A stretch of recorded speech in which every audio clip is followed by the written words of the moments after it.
Les alarmes hurlaient, les lumières clignotaient, la panique s'abattait sur la résidence. Les gens se hâtaient, confusément, portes claquant, patonnant. Une famille de 3 personnes avançait, luttant contre la foule en panique. La mère tenait fermement la main de son fils. Le père ouvrait la voie, les épaules voûtées, serrant un sac de sport rempli de leurs biens les plus précieux. « Reste prêt !» a crié la mère par-dessus le bruit, sa voix aiguë de peur. Sa prise sur la main de son enfant était ferme alors qu'elle cherchait un passage dans la foule paniquée. Dans le chaos, au milieu d'une mer de résidents en fuite, une figure restait immobile. Son accoutrement, une chemise à rayures rouges et un bonnet fantaisiste le faisaient ressortir comme un pouce endolori. Son calme était déconcertant, ses yeux cachés derrière des lunettes rondes, scrutant la foule avec un détachement inquiétant. Personne ne le regardait dans leur panique. Personne, sauf le petit garçon tirant la main de sa mère en pointant du doigt. « Maman, pourquoi n'a-t-il pas peur ?» Avant que la mère ne puisse formuler une réponse, l'alarme s'est arrêtée aussi brusquement qu'elle avait commencé et une voix a retenti sur le système de sonorisation d'un ton étrangement calme. « Fausse alerte, retournez dans vos appartements. » Un soulagement visible a déferlé sur la foule. « Rentrons » a dit le père, sa voix trahissant toujours une pointe de malaise. Alors que la rivière de Jean inversait son cours, la famille de 3 personnes se dirigeait de nouveau vers leur appartement. Le petit garçon jeta un coup d'œil par-dessus son épaule, à la recherche de l'homme bizarrement vêtu, mais l'homme aux rayures avait disparu. À l'insu du garçon, une étrange vague commença à onduler silencieusement sur le mur derrière lui. Silencieuse et furtive, cette ombre ondulante suivait la famille insouciante dans le couloir faiblement éclairé, les suivant jusqu'à leur porte. De retour chez eux, la porte de l'appartement se referma lourdement derrière la famille de 3 personnes. Le petit garçon se précipita immédiatement à la fenêtre, son petit visage écrasé contre la vitre, ses yeux balayant la rue vide en dessous à la recherche du moindre signe de l'étrangeté rayée. Mais la silhouette qu'il cherchait n'était pas dans la rue vide en bas. « Qu'est-ce que tu regardes, chérie ?» La voix aiguë et soudaine de sa mère a percé le silence, le ramenant brusquement à la réalité. Les bruits de casseroles et le hachage rythmé des légumes emplissèrent la cuisine tandis que sa mère préparait le dîner. Les bruits du foyer contrastaient avec la tension grandissante du garçon. Le garçon s'est lentement détourné de la fenêtre, le cœur battant la chamade. Dans le couloir, je pensais avoir vu. Sa voix s'est estompée, toujours distrait par les images tourbillonnant dans sa tête. « Va te laver pour le dîner, chérie », a ordonné sa mère, brandissant une cuillère avec panache, chassant ses peurs persistantes. Obéissant, le garçon se traîna jusqu'à la salle de bain, l'image de l'étrange homme rayé tournant toujours dans son esprit. Sa mère lui ordonna depuis la cuisine de bien se laver les mains comme un bon garçon. Le petit garçon soupira profondément. « Oui, maman », répondit-il vaincu. Même s'il leur disait ce qu'il avait vu dans le couloir, ils ne le croiraient pas, elle ou même son père. Pas dans 1 million d'années. Le petit garçon a ensuite retroussé ses manches et a ouvert le robinet. L'eau s'est écrasée dans le bassin, une mini-cascade résonnant dans la pièce carrelée. Alors qu'il savonnait ses mains, frottant méticuleusement entre chaque doigt, comme un bon garçon devrait le faire, quelque chose d'étrange a commencé à se dérouler juste derrière lui. Le mur de la salle de bain, habituellement si simple et inerte, a commencé à onduler. Il pulsait subtilement, la peinture et le plâtre ondulant comme la surface d'un étang perturbé. Mais le garçon, absorbé par la tâche sérieuse de laver les germes de ses mains, restait inconscient du balai étrange du mur. Il a éteint le robinet et a pris la serviette. Le mur derrière lui était maintenant plus liquide que solide. C'est alors qu'un doux whoosh glacial a rempli l'air, un son bien trop sinistre pour être du vent. De la paroi ondulante, l'homme rayé a émergé, se matérialisant silencieusement. Il se tenait là, une figure effrayante avec des orbites vides qui fixaient sans ciller le dos du petit garçon. Alors que le garçon séchait ses mains, son regard restait fixé sur la tâche banale, inconscient de l'entité menaçante à quelques centimètres seulement de lui. Juste au moment où l'homme rayé a fait un pas vers le garçon, avec un dernier coup de serviette, le garçon a éteint la lumière de la salle de bain, plongeant la pièce dans l'obscurité. Le reflet du miroir s'est éteint, l'image fantomatique de l'homme rayé, englouti par la nuit soudaine. Inconscient du danger proche, le garçon est retourné à la cuisine, vers la chaleur, le rire et la lumière. Il s'est assis à la table de la cuisine, a sorti son cahier et s'est mis à dessiner. Son crayon glissait sur le papier, traçant les contours de l'homme rayé qu'il avait vu. Ses parents, pendant ce temps, poursuivirent leur danse culinaire dans la cuisine, hachant, remuant et assaisonnant, créant une symphonie de parfums qui emplissait l'air. Ils étaient trop absorbés par la tâche à accomplir pour remarquer le changement subtil dans l'atmosphère, la façon dont l'air semblait retenir son souffle, attendant. Alors que le garçon ajoutait les dernières touches à sa création de crayon, à l'insu de tous dans la pièce, cette même étrange vague ondulante rampait le long des planches de bois comme un serpent encerclant la famille. Les parents du garçon riaient d'une blague partagée, le son contrastant vivement avec l'angoisse rampante à quelques pieds, seulement d'eux. Puis, un frisson soudain a balayé la pièce. Le rythme de la découpe des légumes était presque apaisant, le couteau dans les mains du père produisant un bruit sourd constant lorsqu'il rencontrait la planche à découper. À côté d'eux, le mur a commencé à bouger, comme si une vague d'eau mouillée était piégée sous sa surface. Non loin, le petit garçon leva les yeux de son dessin. Ses yeux s'élargirent de peur et il serra son crayon si fort qu'il se cassa. Paralysé de peur, il regarda le motif du papier peint commencer à tourbillonner de manière hypnotique, se déformant en un flux semblable à un liquide. Le cœur du garçon battait à tout rompre. La terreur serrait sa gorge si fort qu'il pouvait à peine respirer. Le père, inconscient du cauchemar se déroulant à ses côtés, coupait toujours les légumes. Ce n'est que lorsque le visage du garçon a perdu sa couleur, son petit corps se raidissant de terreur, que le père a réalisé que quelque chose n'allait pas. « Ça va, mon fils ?» demanda-t-il. Alors que l'homme rayé se matérialisait complètement à côté de son père, les yeux écarquillés du garçon se remplissaient d'une horreur indicible. La silhouette se tourna, sa tête se penchant curieusement, comme si elle était amusée par la peur du garçon. Le petit garçon ne pouvait que lever sa petite main et pointer derrière le père. Toujours dans une ignorance bienheureuse, le père se retourna nonchalamment pour voir ce qui terrifiait tant son fils. Et là, se tenant incroyablement près, se trouvait l'homme à la chemise rayée et au bonnet. La bouche du père s'ouvrit pour crier, avertir et protéger, mais aucun son n'en sortit. En un éclair, l'homme rayé tendit la main, ses mains trouvant la mâchoire du père, l'ouvrant avec une facilité surnaturelle qui défiait l'anatomie humaine. Le cri silencieux s'échappa finalement du garçon. Son cri perçant emplit la cuisine alors qu'il regardait ce cauchemar envahir sa réalité. L'homme rayé tourna lentement la tête vers le bruit, son orbite oculaire vide, semblant fixer directement l'âme du garçon. La mère se retourna brusquement, le cri de son fils résonnant encore. La cuillère en bois était serrée dans sa main tremblante, une arme inutile contre ce qu'elle voyait. Elle a crié. Le corps de son mari se contorsionnait violemment. Ses membres se contractaient, se tordèrent de manière anormale, puis l'homme rayé est entré en lui.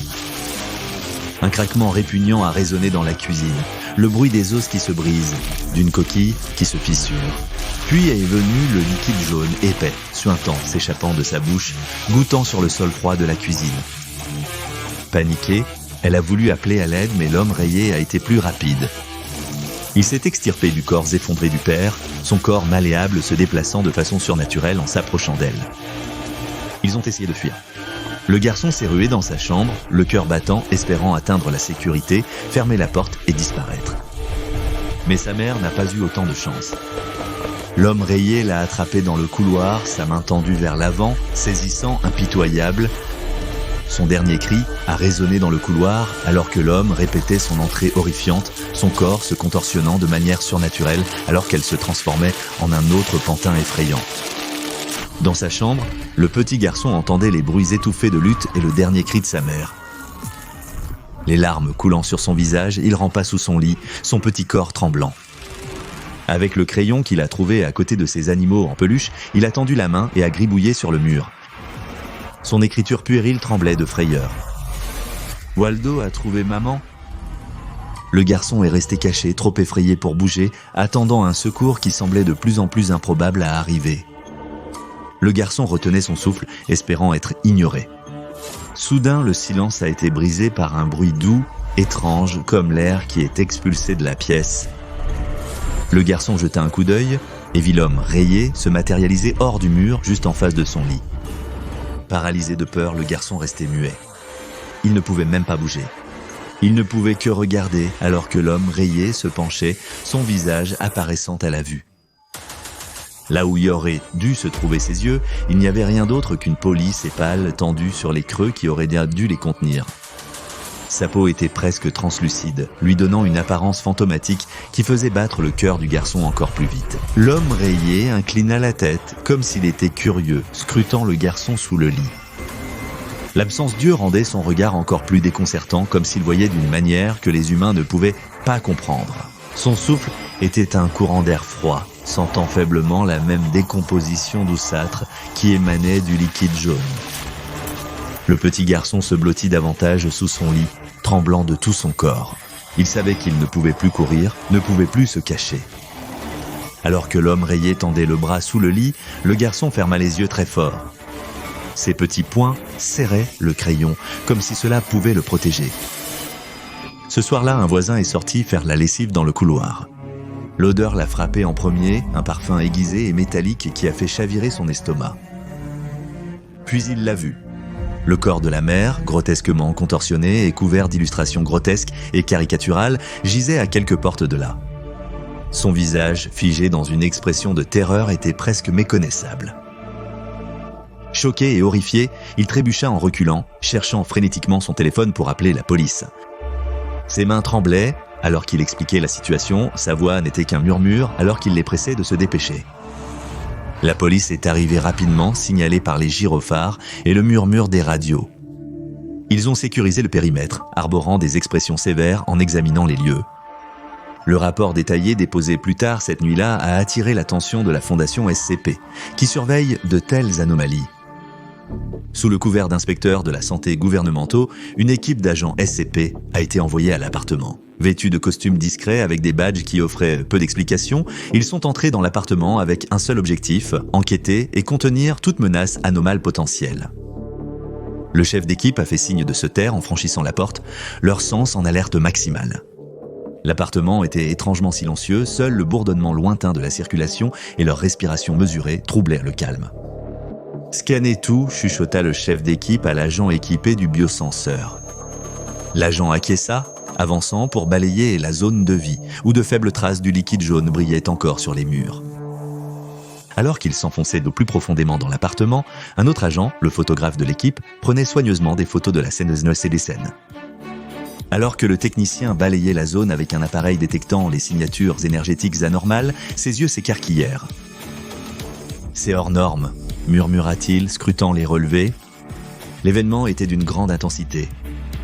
Soudain, un doux bruit étrange et saccadé a résonné dans l'appartement comme l'éclatement silencieux d'une bulle. « Vous entendez ça ?» a demandé un agent en penchant la tête. Il y avait un bruit faible, presque comme une respiration, mais quand elle a écouté à nouveau, il avait disparu.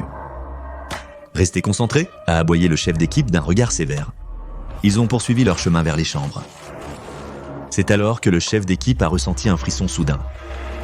Elle s'est retournée à temps pour voir une silhouette émerger du mur derrière eux. C'était l'homme à la chemise rayée et au bonnet, son visage étrangement lisse et sans yeux. « Contact !» a-t-elle crié, sa main se dirigeant vers son arme, mais avant qu'elle ne puisse la dégainer, l'homme à la chemise rayée était sur elle. Avec une vitesse surnaturelle, ses mains ont atteint son visage, ouvrant sa mâchoire avec une précision effrayante. Elle a tordu son corps, le contorsionnant alors qu'il se préparait à ramper à l'intérieur d'elle. Son corps a spasmodiquement de manière violente alors qu'il glissait dans sa bouche, le bruit de ses os craquant sous la contrainte de son invasion résonnant à travers l'appartement. Ses yeux, écarquillés de terreur, reflétaient un dernier aperçu d'horreur avant que son visage ne soit obscurci par sa forme entrante. Les agents restants se sont rués, leurs cris et ordres créant un tumulte désespéré. Ils ont tiré leurs armes alors que l'homme émergeait de l'agent tombé, sa forme scintillant comme une chaleur torride, les balles le traversant comme s'il n'était rien de plus qu'un voile de fumée. Reculé a crié un autre agent, mais trop tard. L'homme est apparu soudainement de l'ombre, ses bras s'étendant de manière surnaturelle pour attraper et tirer l'agent vers lui. Les cris de l'agent se sont tus lorsque l'homme a forcé son passage dans son abdomen, tordant son corps dans des angles choquants en se frayant un chemin à travers lui. Les pas d'un autre agent en fuite résonnaient dans le couloir. Mais l'homme rayé l'a intercepté avec une fluidité terrifiante, son corps s'étirant et se tordant pour bloquer son chemin. D'un geste vif, il lui a déboîté la mâchoire. Sa bouche était maintenant constamment béante dans un cri silencieux alors que l'homme rayé grimpait à l'intérieur. Quelques instants plus tard, elle tomba au sol, une autre marionnette grotesque ornée de ses illustrations macabres. Le dernier agent, debout et horrifié, était paralysé. Alors que l'homme à la chemise rayée posait sur lui son regard sans expression, l'agent savait que l'évasion était impossible. Dans un ultime geste désespéré, l'agent sortit sa radio d'une main tremblante et lança un appel de détresse au centre de commandement.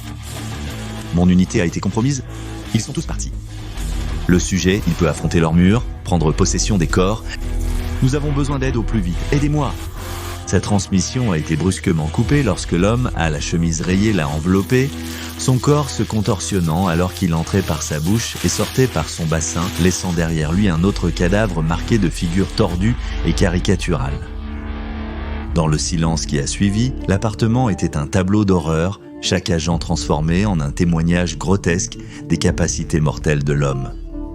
L'homme à la chemise rayée s'est simplement fondu à nouveau dans le mur, disparaissant aussi rapidement qu'il était apparu.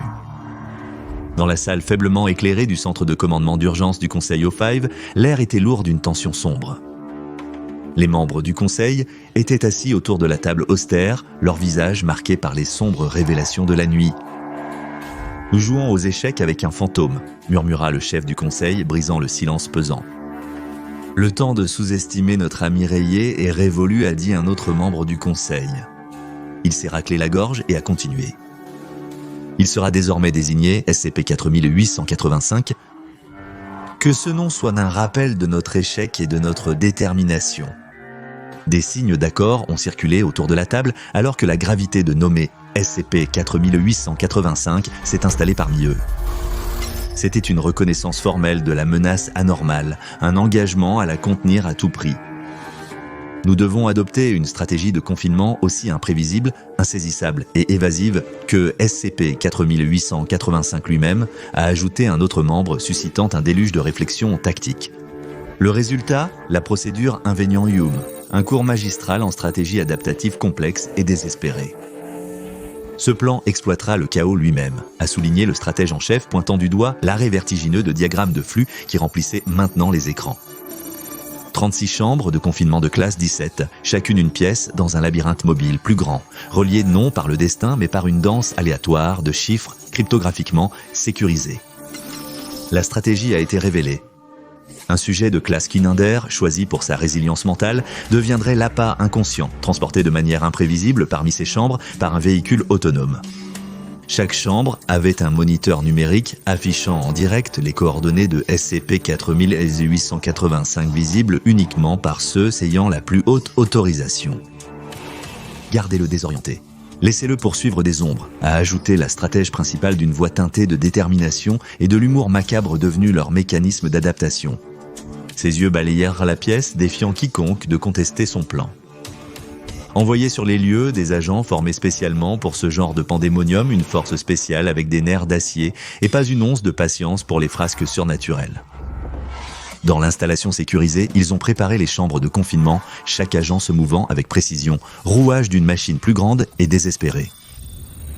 Vérifiez chaque joint et circuit, a aboyé le chef d'équipe lors de l'inspection du véhicule autonome et de son réseau de chambres. Le sujet de classe Kinander a été équipé d'un dispositif de suivi et a été informé sous une surveillance étroite. L'aléatoire de son mouvement à travers les chambres était crucial pour attirer SCP-4885 sans tomber dans un schéma prévisible. Le sujet de classe Kinander a ensuite été mis dans le véhicule. Le véhicule autonome s'est mis à ronronner, son chemin dicté par la main invisible du générateur de nombres aléatoires. Les chambres se sont allumées une par une. C'était une partie de chaise musicale à haut risque que personne ne voulait perdre. Le moniteur est en direct. Espérons que notre fantôme aime le spectacle, a plaisanté un autre agent alors que les premières données de localisation clignotaient à l'écran, une balise numérique dans l'obscurité. La localisation de SCP-4885 n'était visible que par le personnel de niveau 5 et ceux directement impliqués dans le confinement. Les heures passaient, chaque moment qui passait tendait davantage l'attention. Les agents regardaient, leurs yeux passant d'écran en écran, alors que le sujet de classe D était transféré de chambre en chambre, un pod dans leur piège élaboré. Puis, un scintillement sur un moniteur, une ombre dans une ombre. SCP-4885 avait mordu à l'hameçon. Les chambres de confinement, dispersées comme des pièces sur un échiquier, étaient maintenant des conduits dans un circuit de confusion, chaque transport ajoutant une autre couche de désorientation à la détresse de l'entité. On dirait que notre fantôme a le tournis, murmura un agent avec un sourire narquois, observant les mouvements vacillants de l'entité. La dernière chambre s'est verrouillée en place, une forteresse numérique retenant maintenant ce qu'ils espéraient d'être un spectre emprisonné. De retour au centre de commandement, le conseil a observé le succès de leur plan. Les écrans montrèrent la chambre de confinement stable, les données de localisation étant une balise fixe. « Est-ce contenu ?» murmura un membre du conseil, presque effrayé de briser le charme. « Théoriquement, répondit le chef du conseil, sa voix sèche. Ah, SCP-4885, la version insaisissable de la fondation de Où est Charlie ou Où est Waldo aux États-Unis. Autrement dit, si Charlie avait tendance à traverser les murs et à tuer quiconque avait le malheur de le voir. Blagues à part, SCP 4885 ressemble étonnamment au personnage Où est Sam Harley des livres de puzzle populaires pour enfants, caractérisé par son emblématique chemise à rayures rouges et blanches et son bonnet. Cependant, contrairement à son homologue bénin, SCP-4885 se distingue par sa peau plus pâle et l'absence d'yeux, contribuant à son apparence inquiétante. Classifié comme une anomalie Keter, SCP-4885 pose des défis significatifs de confinement. Pour protéger les détails de sa découverte initiale, toutes les informations liées ont été expurgées à l'aide d'un système automatisé pour empêcher toute connaissance non autorisée de ses origines. SCP-4885 est sécurisé dans des chambres de confinement de classe 17. Ces chambres sont strictement réglementées avec des contrôles d'accès rigoureux. Aucun personnel n'est autorisé à moins de 100 mètres, à moins que cela ne soit absolument nécessaire, sous peine de traitement amnésique immédiat et de résiliation d'emploi, comme l'exige le comité d'éthique. La gestion de SCP-4885 s'étend à ses dérivés, connus sous le nom d'instances, SCP-4885-1. Celles-ci sont surveillées par un système d'intelligence artificielle avancé nommé FAR2 Intelligence Artificielle qui a un accès substantiel au système de vidéosurveillance, une couverture de 80% aux États-Unis et de 40% à l'échelle mondiale. Si une instance SCP-4885-1 est détectée, des drones spécialisés de la Fondation sont déployés pour relocaliser discrètement ces entités vers un emplacement sécurisé connu uniquement sous le nom de Lieu 1, dont les coordonnées sont uniquement connues de FAR de Intelligence Artificielle. Dans le scénario où le Lieu 1 est compromis ou son secret violé, les protocoles d'urgence décrits dans le document « Peindre la ville » en jaune sont activés. Cela implique l'établissement d'un nouveau lieu 1 et la notification malheureuse mais nécessaire de la mort à la famille immédiate du personnel impliqué pour maintenir le secret opérationnel. SCP-4885 possède des capacités dangereuses, notamment la téléportation vers quiconque connaît ses emplacements ou ceux de ses dérivés. Il peut traverser des objets solides et est connu pour attaquer des individus en entrant par la bouche et en causant des dommages internes mortels. Cette capacité fait de SCP-4885 non seulement une menace physique, mais aussi un risque sévère pour la sécurité de l'information au sein de la Fondation. Ainsi, la containment de SCP-4885 nécessite une approche multifacette, combinant des protocoles de sécurité de haut niveau, une technologie avancée et un contrôle strict de l'information pour atténuer les risques associés à cette entité imprévisible et dangereuse. En somme, SCP-4885 et ses semblables exigent un niveau de sécurité qui fait passer la zone 51 pour une promenade dans le parc. La prochaine fois que vous pensez voir Wall-E, faites semblant de ne pas l'avoir vu. Après tout, l'ignorance est un bonheur, ou dans ce cas, c'est simplement plus sûr.